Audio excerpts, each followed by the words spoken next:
Why good people stay in bad relationships. Have you ever looked at someone and wondered, why do they stay? Why does a kind person remain in a relationship that keeps hurting them?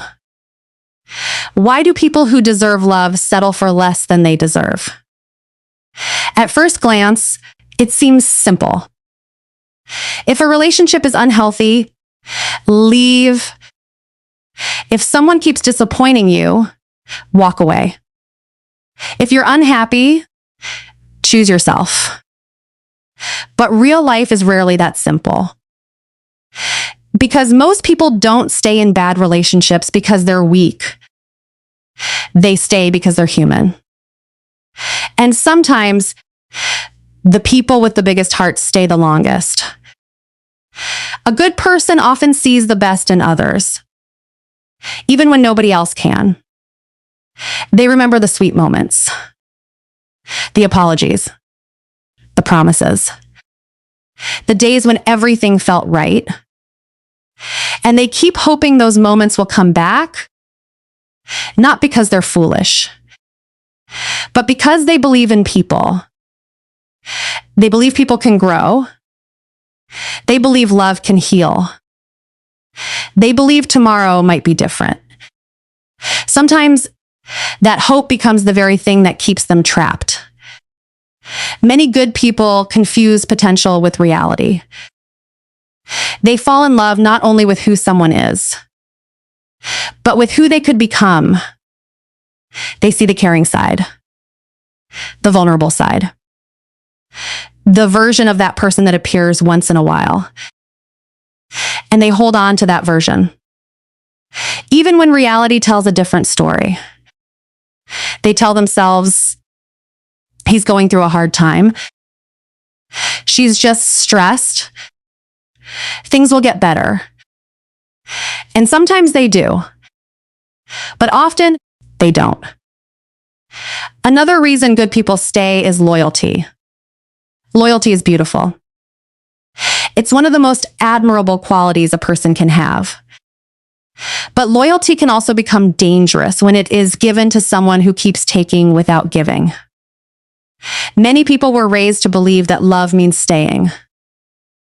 That commitment means enduring. That leaving means failing. So they continue giving chance after chance, not because they enjoy suffering, but because walking away feels like betraying their values. They don't want to be the person who quits, even when the relationship has already ended. Then there is the fear. Not always fear of the other person. Sometimes it's the fear of being alone. Fear of starting over. Fear of wondering if they'll ever find someone else. A familiar pain often feels safer than an unfamiliar future. Human beings are wired for certainty. Even when certainty hurts, many people stay because they know exactly what tomorrow will look like. And that feels less frightening than stepping into the unknown. Sometimes the relationship wasn't always bad. This is what makes it so confusing. There were beautiful memories, laughter, dreams, late night conversations, plans for the future. People don't just mourn the relationship they're losing. They mourn the future they imagined, the life they thought they would have, the family they hoped to build, the version of themselves they became with that person. Letting go means grieving all of that. And grief takes time. There is also something many people don't talk about. Good people often think they can love someone enough to heal them. They become caregivers, fixers, rescuers. They carry burdens that were never theirs to carry. They believe that if they are patient enough,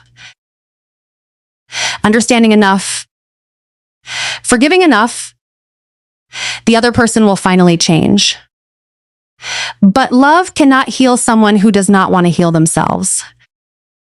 You can support growth. You can encourage change. But you cannot do the work for someone else, no matter how much you love them. The saddest part is that good people often blame themselves. When things go wrong, they ask, what could I have done differently? Maybe I wasn't patient enough. Maybe I expected too much. Maybe it's my fault. Because caring people naturally look inward. They search for ways to improve, but not every problem is yours to solve. And not every wound in a relationship was created by you. One day, however, something changes. Not always dramatically. Not with a big argument. Not with a shocking betrayal. Sometimes it's a quiet realization, a moment in the kitchen, a drive home from work, a sleepless night. A simple thought appears. I can't keep doing this. And for the first time, they stop asking how to save the relationship and start asking how to save themselves. Walking away doesn't mean the love wasn't real. It doesn't mean you didn't try. It doesn't mean you failed. Sometimes leaving is the most loving thing you can do. Not only for yourself, but for the other person as well. Because love without respect cannot survive. Love without trust slowly breaks. Love without effort eventually becomes loneliness shared by two people. If you're listening to this and you're in a difficult relationship, remember this. Being a good person does not mean accepting pain forever. Being compassionate does not mean abandoning yourself. Being loving does not mean tolerating what destroys your peace. You are allowed to hope. You are allowed to forgive. But you are also allowed to leave. And sometimes the moment you stop fighting for someone who refuses to fight for you is the moment you finally begin fighting for yourself. And that may be the beginning of the healthiest relationship you will ever have. The one with yourself.